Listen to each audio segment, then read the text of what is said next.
नमस्कार दोस्तों, आप सभी का स्वागत है मेरे YouTube चैनल पर। मैं हूं अमित तिवारी। मैं आपको रीजनिंग और मैथ पढ़ा रहा हूं। दोस्तों, मेरा जो रीजनिंग और मैथ पढ़ाने का जो मेन मकसद है वो यूपी ट्रिपल एससी का जितना भी पेपर होता है या लेखपाल का पेपर होने वाला है या यूपीएसआई का, तो मैं उसको फोकस कर कर बिल्कुल नए पैटर्न का रीजनिंग पढ़ाना चाहता हूँ। तो मैंने इसके पहले आपको ब्लड रिलेशन का पार्ट 1 पढ़ा दिया है, जिसमें मैंने एक मिट्ठू लाल के कहानी से आपको बहुत ही अच्छे से पूरा कॉन्सेप्ट बताया है। तो उस पहले पार्ट को आप देख लीजिए, उसके बाद आप वीडियो का ये पार्ट 2 देखिए रीजनिंग का। आपको बहुत ही अच्छी अंडरस्टैंडिंग मिलेगी। तो चलिए स्टार्ट करते हैं। ऐसा मान के चलते हैं कि आपने पार्ट 1 देखने के बाद मेरा ये पार्ट 2 देख रहे हैं आप। चलिए स्टार्ट करते हैं। एक क्वेश्चन मैंने लिख रखा है कि 5 सदस्यों के एक परिवार में 2 विवाहित जोड़े हैं। ए एक्स का ससुर है। अब देखो, डायरेक्ट ए एक्स का ससुर है, ऐसा रिलेशन। तो मैंने आपको डायरेक्ट रिलेशन बनाना सिखा रखा है, वो यहाँ पर काम आएगा। जिसकी शादी डब्लू के साथ हुई है। जेड डब्लू का पुत्र है, डी की केवल एक पुत्री है। तो दोस्तों, इसको स्टार्ट करते हैं और जो जो भी चीजें हैं सारे कंफ्यूजन दूर करेंगे। आपको कोई भी कंफ्यूजन ब्लड रिलेशन में नहीं रह जाएगा, इसका मेरा दावा है। चलिए स्टार्ट करते हैं। अब ए एक्स का ससुर है, तो अब देखो एक्स का ससुर कैसे बनाया जाए। हमने आपको एक चीज बता रखा है कि अगर ससुर बनाना है तो सबसे पहले देखिए एक्स की शादी हुई होगी। शादी के चिन्ह को मैंने इक्वल से दिखाया था। तो एक्स की किससे शादी हुई नहीं पता, अभी एक्स मेल है या फीमेल है नहीं पता। तो इसका जो जोड़ा होगा भाई, लड़की का भी जो जोड़ा होता है उसका भी पिता ससुर, लड़के का जो जोड़ा होता है उसके पिता ससुर। तो अभी यहाँ पर क्या है नहीं पता, ये कौन है, प्लस है या माइनस है। प्लस का मतलब मेल है, माइनस का मतलब फीमेल, अभी 100% नहीं पता। तो इसके जो पिता हैं ए, वो हो गए एक्स के ससुर। तो ये हमने बनाना डायरेक्ट आपको सिखा रखा है। अब कहा जा रहा है जिसकी शादी डब्लू के साथ हुई। तो दोस्तों, ये शब्द इसमें और जिसकी या जो, ये ब्लड रिलेशन में बहुत आता है और बहुत ही ज़्यादा आपको कंफ्यूज होता है। आप कंफ्यूज होते हैं बार बार, तो कभी भी कंफ्यूज नहीं होना है। बहुत ही अच्छे तरीके से बताता हूँ कि जिसकी किसके लिए है। तो यहाँ पर मैंने 2 सेंटेंस लिख रखा है। Ram is brother of Shyam who is husband of Geeta. तो अब दोस्तों, जो यहाँ पर हु है यह रिलेटिव प्रोनाउन है। रिलेटिव प्रोनाउन है। रिलेटिव प्रोनाउन क्या होता है, जो ऐसे वर्ड होते हैं जो अपने जस्ट पहले वाले सब्जेक्ट को रिलेट करते हैं। जैसे हु का रिलेशन है श्याम के लिए, मतलब यहाँ पर जो गीता है वो श्याम की पत्नी है। और ये हिंदी में क्या हुआ कि राम श्याम का भाई है जो गीता का पति है, या ऐसा कहा जा सकता है कि राम श्याम का भाई है जिसकी पत्नी गीता है, ऐसे भी बोल सकते हैं। तो जब भी कभी जो आए या जिसकी आए, जब ये जो शब्द आएंगे तो ध्यान से देखिए कि जो या जिसकी के पास में कौन सा आपको ये दिया हुआ है सब्जेक्ट। तो जैसे यहाँ पर देखिए जिसकी के पास में कौन सा है, जिसकी के पास में ए पड़ेगा कि एक्स, तो अगर पीछे से आप जाएंगे तो एक्स पड़ेगा। तो जो या जिसकी एक्स के लिए आया है, मतलब ये मान लेता हूँ पहला सब्जेक्ट है और ये दूसरा सब्जेक्ट है, तो दूसरे वाले सब्जेक्ट के लिए हु आता है, मतलब जी जो या जिसकी आता है।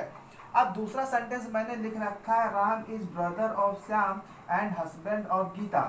अब देखो जो ये एंड है, एंड हमेशा दूर वाले सब्जेक्ट के लिए, फर्स्ट वाले सब्जेक्ट के लिए आता है, क्योंकि ये रिलेटिव प्रोनाउन नहीं है। ये 2 वर्ड को जोड़ रहा है,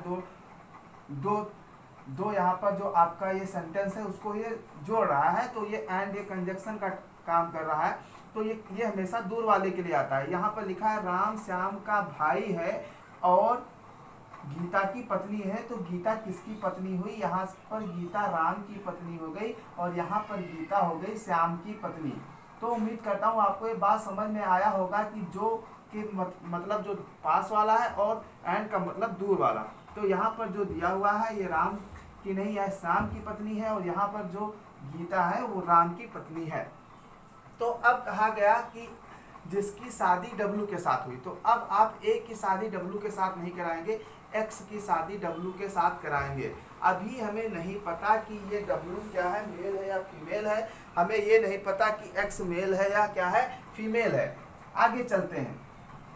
अब क्या कह रहा है कि जेड डब्लू का पुत्र है, यानी जो जेड है वो डब्लू का पुत्र है। अब दोस्तों, अगर जेड डब्लू का पुत्र है जेड डब्ल्यू का पुत्र है तो वो एक्स का भी पुत्र होगा, क्योंकि ये दोनों विवाहित जोड़े हैं। आगे डी की केवल एक पुत्री है। अब डी कहाँ लिखा जाए, यहाँ लिखा जाए, यहाँ लिखा जाए, तो देखो इसमें कहा गया है कि दो विवाहित जोड़ा है, एक विवाहित हो गया तो एक विवाहित जोड़ा यहाँ पर होगा। और डी की केवल एक पुत्री है तो ए और डी की जो संतान है वो यहाँ वाला है, यहाँ वाला तो है नहीं, तो डी की केवल एक पुत्री है, मतलब डब्लू हो गई पुत्री। अब ये पुत्री हो गई तो लड़की का शादी हमेशा लड़के से होता है, तो अगर ये फीमेल हो गई तो ये अपने आप क्या हो जाएगा, मेल हो जाएगा। और यहाँ पर देखो ए मेल था तो डी अपने आप क्या हो गया, फीमेल हो गया। अब हमें पता चल गया कि कौन मेल है कौन फीमेल है, ये पूरा रिलेशन बनकर हमारा तैयार हो गया। अब देखिए क्वेश्चन क्या दिया गया है, ए जेड से किस प्रकार संबंधित है। तो जो ए है वो जेड से किस प्रकार संबंधित है, ए जेड से किस प्रकार संबंधित है। तो देखो ये जेड है, ये जेड की माता है और माता के पिता यानी क्या हो गए, नाना, तो यहाँ पर नाना सही होगा। ऑप्शन में जैसे इंग्लिश में था तो हिंदी में दादा नाना दोनों कर दिया जाता है, लेकिन यहाँ पर जेड सिर्फ नाना इनको लिखना चाहिए था, नाना सही होगा, यानी ए जेड का नाना है। अगले क्वेश्चन की तरफ, जेड की दादी नानी का दामाद कौन है, मतलब जेड की जो दादी है या नानी है, तो जेड की दादी या नानी यानी कि नानी का दामाद कौन है।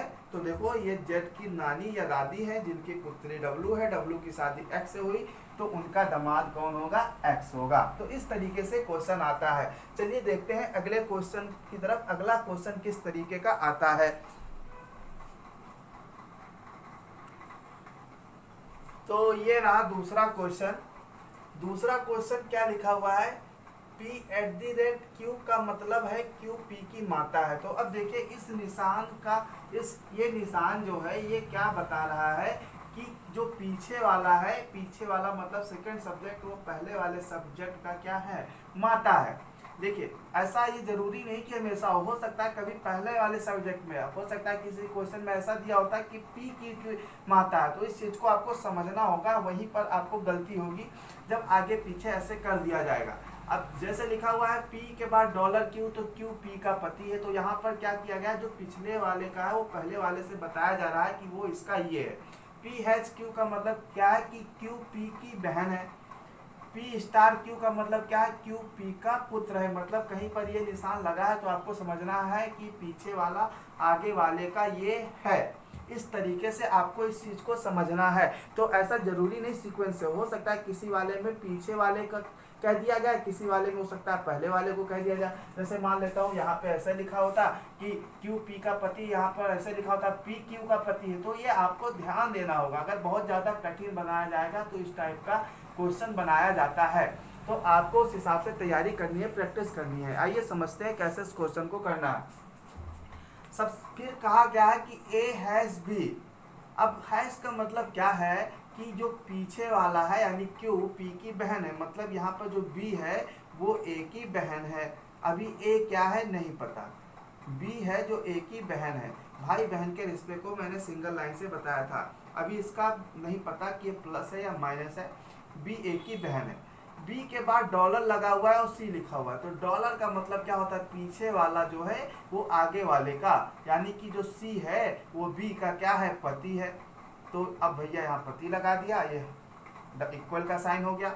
अब उसके बाद C के बाद लगा हुआ है स्टार। स्टार का मतलब क्या है कि पीछे वाला आगे वाले का पुत्र, यानी जो D है वो C का पुत्र हो गया। अब भाई D जब C का पुत्र हो गया तो जाहिर सी बात है वो B का भी पुत्र होगा।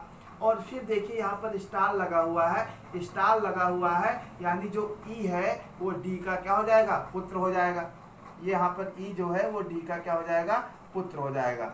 ठीक है, E जो है वो D का पुत्र हो जाएगा, ये मैंने लिख दिया, E D का क्या हो जाएगा, पुत्र हो जाएगा। तो ये मैंने लिख दिया।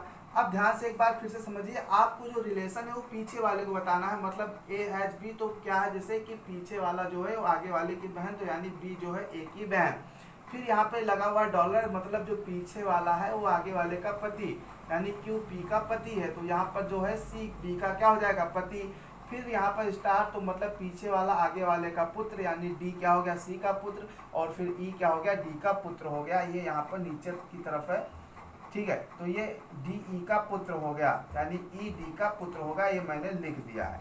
अब देखिए क्या पूछा गया आपसे कि ई बी से किस प्रकार संबंधित है।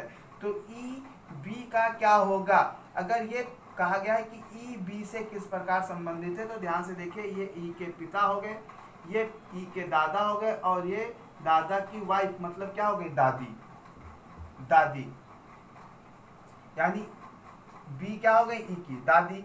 लेकिन अगर आंसर आपको देना है तो आपको ये पूछा गया कि ई बी का क्या है, तो ई बी का पोता है, ये आंसर देना है। अगर पूछा गया होता कि बी ई से किस प्रकार संबंधित है, बी आगे लिखा होता, तब आप आंसर देती दादी। लेकिन पूछा गया ई बी से किस प्रकार संबंधित है, तो पोता। तो यहाँ पर भी आप जाकर कंफ्यूज होते हैं। तो जो भी नया तैयारी करने आता है वो यहाँ पर कंफ्यूज होता है, वो जल्दी से दादी लगा देगा, ऑप्शन में दादी होगा, लेकिन यहाँ पर आंसर पोता होगा। ई का पूछा गया, मतलब ये पूछा जा रहा है कि ई बी का क्या लगता है या लगती है, ये कहा जा रहा है। ठीक है, अगर बी आगे लिखा होता तो ये होता कि बी ई का क्या लगता है या लगती है, तब आप दादी देते आंसर। अब अगले क्वेश्चन की तरफ चलते हैं। अगला क्वेश्चन ध्यान से देखिए क्या है, ए स्टार बी मतलब क्या पीछे वाला आगे वाले का पुत्र, यानी बी जो है वो ए का क्या होगा, पुत्र हो जाएगा। बी ए का पुत्र हो गया। अब देखो यहाँ पर बी के बाद @C लिखा है, तो सी का मतलब पीछे वाली क्या है, आगे वाली की माता। मतलब अब इसकी माता है, ध्यान से देखिए, सी बी की माता है, तो माता है तो जाहिर सी बात है कि ये माता है, तो भाई ये भी इनके ए का पुत्र भी था ये, और सी का भी पुत्र है, क्योंकि सी इसकी माता है, तो ये ए के नीचे भी बी को हम लिख सकते हैं। अब ये माता हो गई तो ये ऑटोमेटिक क्या हो जाएंगे, पिता हो जाएंगे। देखिए कभी भी किसी भी जोड़े में अगर किसी एक का भी पता हो जाए जेंडर की ये मेल है या फीमेल है, तो अगले का ऑटोमेटिक पता चल जाता है। ठीक है, अब आगे चलते हैं। अब यहाँ पर सी के बाद लिखा हुआ है डी, आप यहाँ बी पर मत आ जाइएगा, सी के बाद लिखा हुआ है डी। अब डी के बाद सी, यानी कि जो डी है वो सी का पुत्र है। देखिए स्टार का मतलब क्या, पीछे वाला आगे वाले का पुत्र, तो जो डी है वो सी का पुत्र है, तो पुत्र है तो मतलब वो क्या होगा, बी का भाई भी होगा। बी का भाई भी होगा, मतलब बी और डी दोनों ए और सी का क्या होंगे, पुत्र होंगे। बी से वो भाई हो गया, ये भाई वाला रिलेशन होता है, और भाई बहन का ऐसा सिंगल दिखाते हैं। आगे फिर लिखा हुआ है डी हैज ई। हैज का मतलब क्या होता है, जो पीछे वाला है वो आगे वाले की बहन, मतलब ई जो हो गई वो डी की क्या हो गई, बहन। तो अब ई डी की बहन हो गई, तो ई क्या होगी, डी की भी बहन होगी, बी की भी बहन होगी, ए की भी पुत्री होगी, और सी की भी पुत्री होगी। अब पूछा गया तो ए ई से किस प्रकार संबंधित है, तो ए ई का क्या हो जाएगा, पिता। अगर यहाँ पे पूछा गया होता है ई ए से किस प्रकार संबंधित है, तो जवाब देते बेटी। तो इस टाइप के भी क्वेश्चंस आते हैं। उम्मीद करता हूँ आपको मेरा वीडियो पसंद आया होगा। अगर मेरा वीडियो पसंद आता है तो मेरे वीडियो को लाइक कर दीजिए, कमेंट बॉक्स में बताइए कि आपको कैसा लगा। ठीक है, तो फिर मिलते हैं नेक्स्ट पार्ट में किसी एक अच्छे कॉन्सेप्ट के साथ। कोई एक नया चैप्टर में आपको रीजनिंग का पढ़ाऊँगा। Thank you.